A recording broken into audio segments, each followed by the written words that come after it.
The new Halo Reach theme operation had just released for Halo Infinite, and fans are actually not hating on it. I mean, if you were to ask me if I thought we would ever get Halo Reach content in the year 2025, I'd probably call you crazy. But I honestly was pleasantly surprised. And at the same time, I think this Halo operation does set the stage for some awesome Halo Infinite content that could possibly drop in the future. Is this new Halo Infinite operation worth jumping into? Let's jump into it. Now, in complete honesty, Halo Reach is probably one of my favorite Halo games of all time. It may not surpass the top 3, which is obvious to most people, but Halo Reach did something that most Halo fans were really surprised about back in the day. They made a game that was not centered on Master Chief, and it was pretty good. Not like some other games that were released recently. But that being the case, Halo Studios does something that's really smart. They drive in the nostalgia-based feelings that a lot of Halo fans have been dying for. They've invested in things like legacy playlists, and in this operation, they added an entire ranked mode dedicated to it. So for all those old school farts like me that just say, hey, I miss the old days of when I didn't have sprint and I couldn't climb anything, well, they made a game mode for you. But one of the most important things I think they added in this update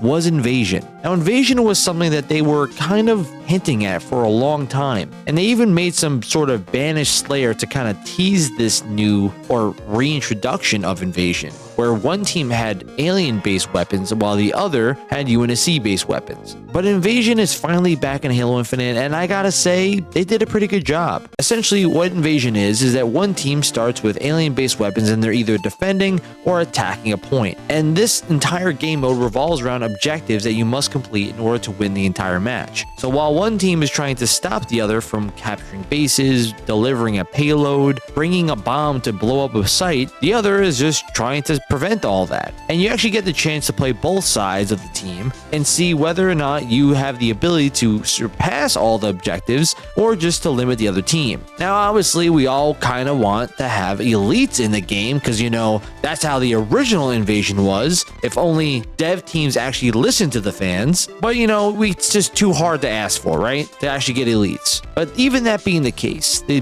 game mode is essentially the same as it was back in the old days. Back when I was in high school and I was at the peak of my gaming ability. And I was actually surprised of how Halo Studio was able to kind of look back at the past and say, all right, well, what was the things that most fans loved about Invasion? And that was the uniqueness of these class-based systems. Halo Infinite had found a way to update Forge enough so that they can try to incorporate these new class-based modes into the game. And I gotta say, I actually love this radial menu function that they added to Forge, because it kind of does now create wide and brand new opportunities that they've never really had before in Halo Infinite. You can actually create an entire menu inside the game mode where now you can pick and choose different classes, different abilities, spawn points. You can actually spawn on a buddy, and I even had people from the crew show up and I actually was able to spawn on them because they were in my squad. I was very surprised. I mean, I didn't expect that to actually work, and it kind of gives me some hope thinking that if Halo Studios devs actually have the ability to add more updates like these, then you're creating brand new game modes and methods of playing. And even back in the day, Reach did have flaws with this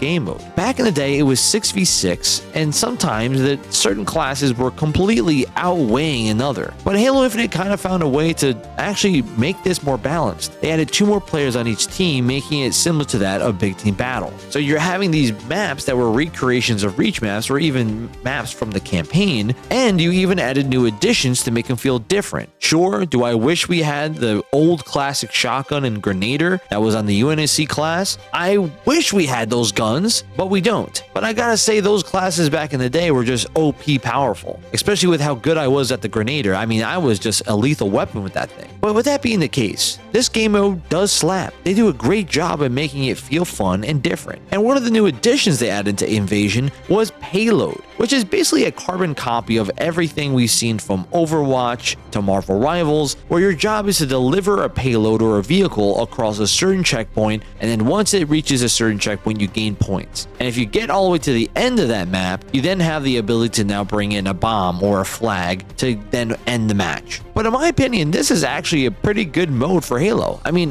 you gotta think about it. Every hero shooter out there has this embedded in their game. And yes, it can be extremely frustrating. There are times playing Marvel Rivals where I sat there and said, well, why is no one on the point? Why is no one delivering the payload? And I did catch myself saying the same thing again in Halo Infinite, but it actually does fit well with Halo. I'm surprised they didn't really copy this way earlier. It seems like we're just like maybe 3 years late to the party of when we started to actually think of this game mode for the game, but I think it fits well. And I'm actually happy to see that they're including new ways to play. And whether or not this is the actual devs coming up with these concepts or they're actually players that are forging this content themselves, the fact is this is new. I think fans are actually happy about it. And sure, I can kind of sit back and say, yeah, you know, they added new things to the exchange, like the scanner helmet pack is now available, even though it's worth like 90,000 points, which for any person that has been playing since day one, yeah, you might have saved up enough like me, but imagine you're a new player and you're trying to just get access to this weapon core and you have to grind for 3 months to get access to this armor set. That's kind of outrageous. Do I love the idea that you can now earn this by playing the game? Of course I do, but at the same time it just feels money grubbing and I'm not a fan. But before I get to some critiques and what I want to see more in the future updates, if you like the video so far, make sure you drop a thumbs up and subscribe to support the channel. If you want to support the channel, our memberships are turned on to get access to some awesome perks and rewards. Let's jump back into it. Now, one of the biggest criticisms that I have with this update is simple. We need more maps. And I know that they added a few in this new Invasion game mode, and I'm all happy with the mode itself.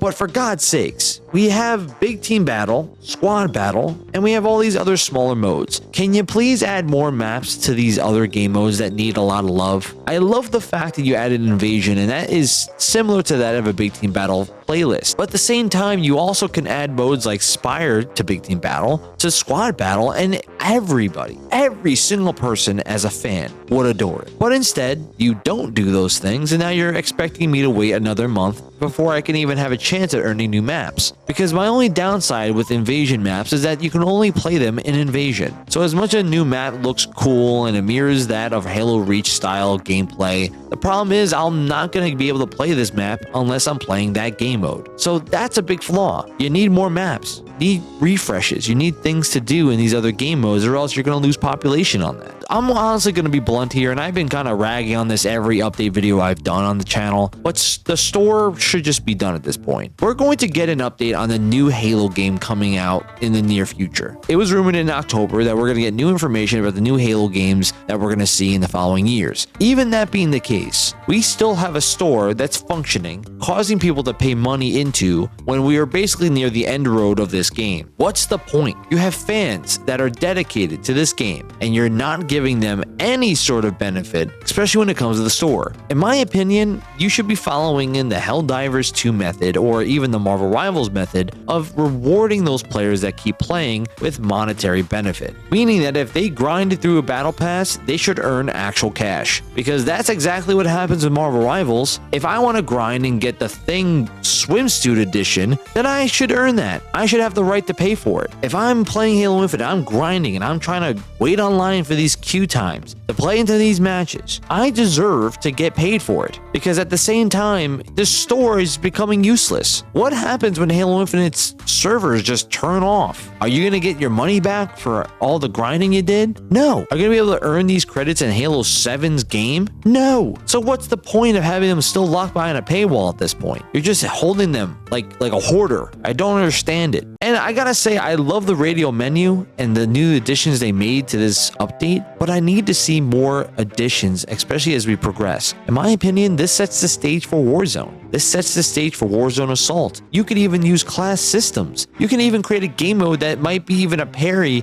of that of Battlefield and say, hey, you know what? Let's create a class game mode where you pick 4 different classes to use and it creates a different type of game to play in Halo Infinite. Why not? At this point, the game is dying and it's kind of on its tail end. You might as well try experiment and do different things. I'm not saying, hey, this should be the testing ground for Halo's hero shooter, because no, I don't want that. But at least you have the ability now to do some really interesting content, and you should be trying to expand more on what you have. Like Like, this should be the time to create a game mode for class-based systems. This should be a moment to create more larger scale combat missions, like a big team battle or a squad battle objective game mode where you're doing tiers of different objectives to move forward in the map, similar to Invasion, but maybe on a larger scale, almost like an operations mode from Battlefield. Like, make it so that this becomes a different experience, so that people who say, hey, I've never seen this in Halo before, maybe I should go and try this out. And then for devs, it then gives them an idea that, hey, there's actually a fan base of people that like this stuff, and maybe we should try it for the next game. That's the point. And my kind of final take here is that this new update creates kind of endless possibilities. Dare I say, infinite possibilities. And I'll stop making that joke because I don't want you guys to stop watching. But I think that this update does a good job. I love me some Halo content. I love me Halo Reach. So this fits well. And they even added updates to the game mechanics so that you actually can do new things in Halo Infinite for the rest of its lifespan. I think the radio menu can do a lot of really cool things if you have good forgers to make stuff with it. I'm fully expecting that Warzone will be coming in the next updates because of this menu. And even allows for older game modes like the Zombies game mode and others to now create some more really cool adjustments to them to make them more fluid. Do I think this update's going to drastically shift the population of Halo Infinite? No. At this point, the population discussion is kind of over. The game's heading into its tail end of its lifespan, but I will say these updates do keep me coming back for more. You will see me out on the battlefield even if there's not really a large amount of population out there right now. But I can guarantee that if these devs continue to make content like this, you're still going to get people to come back and play Halo Infinite. I would recommend to jump in and try it out for yourself. But what is your favorite aspect of this update? Do you like Invasion? Do you wish we had Elites in Invasion again? Let me know what you think in the comments below. And if you like the type of content, make sure you drop a thumbs up and subscribe to support the channel. For those of you looking to see what the future of Halo looks like, I did make a video on Halo 7's multiplayer and what I would like to see going forward. Until next time, this is Marsman signing off. Game on.